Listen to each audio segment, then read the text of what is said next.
Isang magandang gabi po sa inyong lahat. Magandang gabi din po, Father. Mga kapatid, sa ating Ebanghelyo, mulit-muli tayo ay pinapaalalahanan ng kahalagahan ng pagdarasal.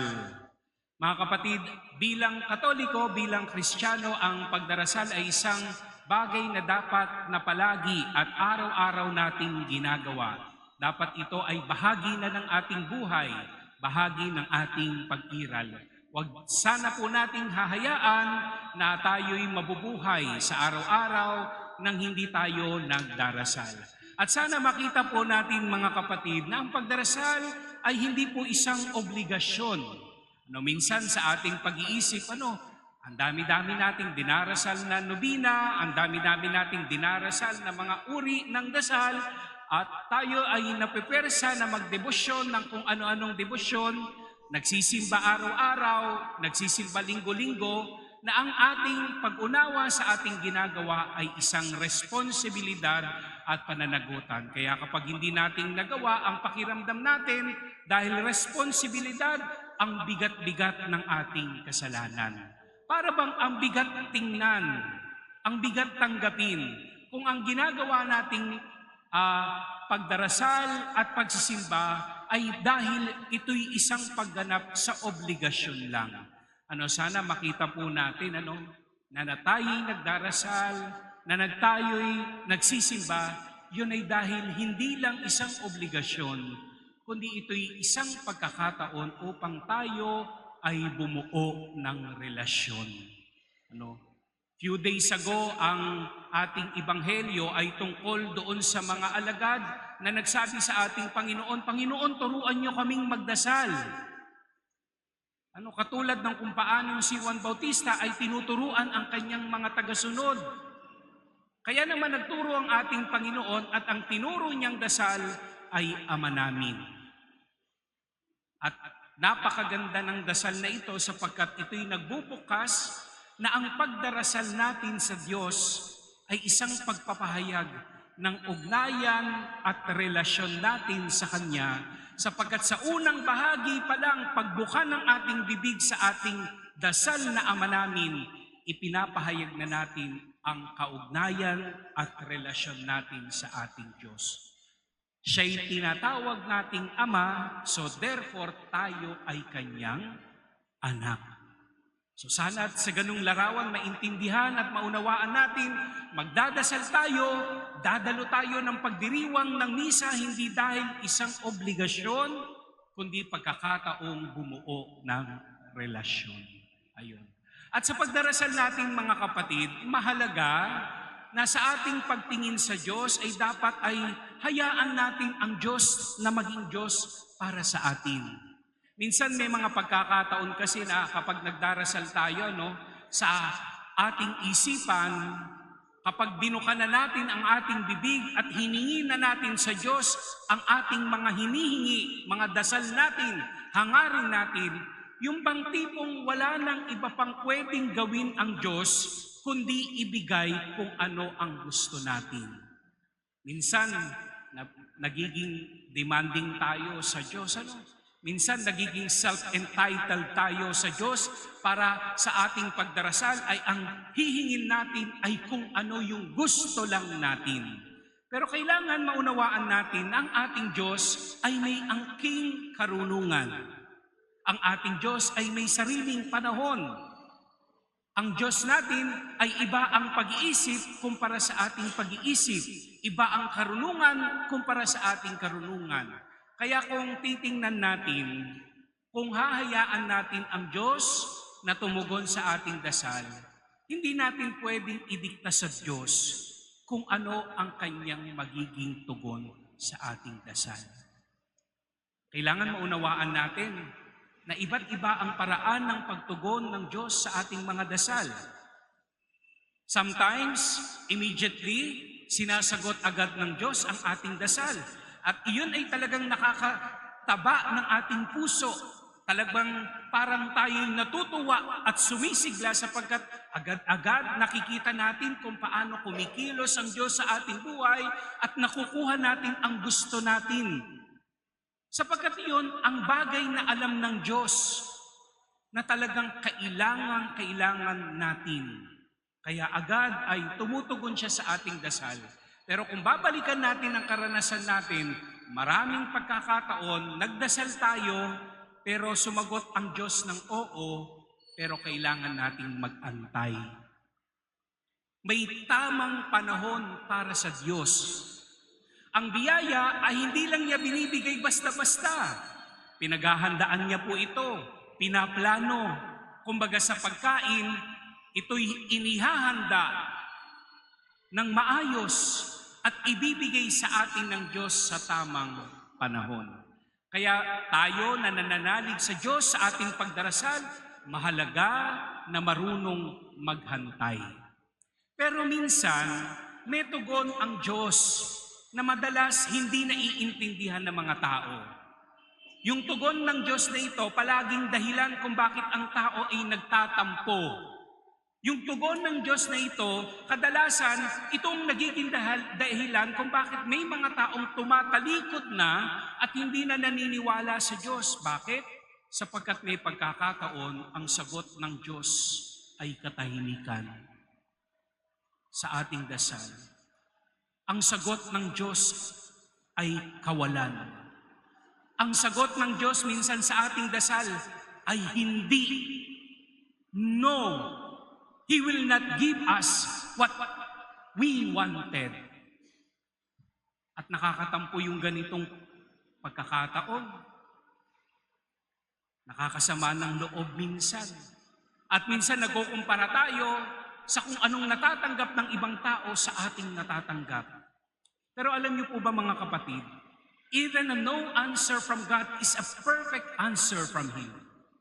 Kahit ang sagot niya ay hindi, kahit ang sagot niya ay no, tandaan po natin, walang bagay na masama na manggagaling sa Diyos. Lahat ng bagay ay nanggagaling sa Diyos ay mabuti.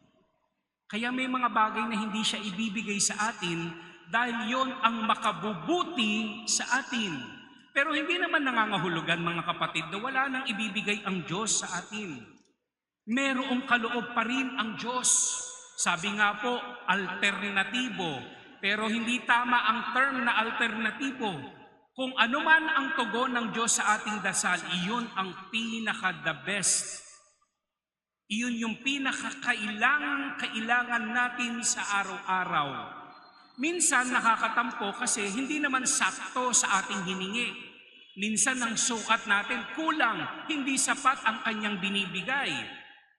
Sasabihin natin, bakit sabi sa Biblia, siksik, liglig at umaapaw, pero bakit para sa akin, kahit kalahati, ay hindi man lang umabot? Ang daming pagkakataon na iba ang hiningi natin, pero iba din ang dumating, kulang at hindi sakto. Pero wag po sana natin bibilangin o susukatin ang grasya ng Diyos, sapagkat hindi dahil sa bilang, hindi dahil sa dami, masasabi natin tayo'y pinagpapala ng Diyos. Maging sa mga maliliit na bagay, ito'y kaloob ng Diyos, kahit maliit, yang biyayang tinanggap natin, kahit hindi sakto't kulang, nakapaloob sa biyayang iyan ang pagmamahal at malasakit sa iyo ng Diyos. When it comes to love of God, when it comes doon sa malasakit ng Diyos, when it comes to God's mercy and kindness, we have this equal opportunity to receive it, to experience it. Pantay-pantay tayo sa mata ng Diyos, kaya ang pagmamahal niya'y parehas lang sa lahat ng tao. Ang malasakit niya ay pantay lang sa lahat ng tao. Kaya kahit kaunti ang ating natatanggap, maging masaya tayo sapagkat nakapaloob sa maliit na biyayang iyan ang malasakit at pagmamahal ng Diyos sa iyo. Pero tandaan po natin, Great things start from small beginnings. Yung himala pwedeng manggaling sa maliit na biyaya. Yung pagbabago pwedeng nagmumula sa kakaunting biyaya. Hindi natin pwedeng sukatin ang kapangyarihan ng Diyos na taglay na nakapaloob doon sa maliit na biyayang iyan. Sapagkat ang lahat, kahit maliit, dahil may malasakit at pagmamahal ng Diyos, ito'y pwedeng maghimala, ito'y pwedeng pagmulan ng pagbabago at pag-unlad ng buhay ng isang tao. Kaya huwag tayong manghihinawang magdasal, mga kapatid. Huwag tayong titigil na magdasal. Anuman ang magiging tugon ng Diyos, sigurado, bawat tugon niya ay mabuti. Bawat tugon niya'y makabubuti sa atin. No, naalala ko po yung kwento ni Moises, may dumating na dayuhan at nais sakupin ang Israel. Yung dayuhan, marami silang bilang in terms of number of soldiers. Ang dami-dami nila.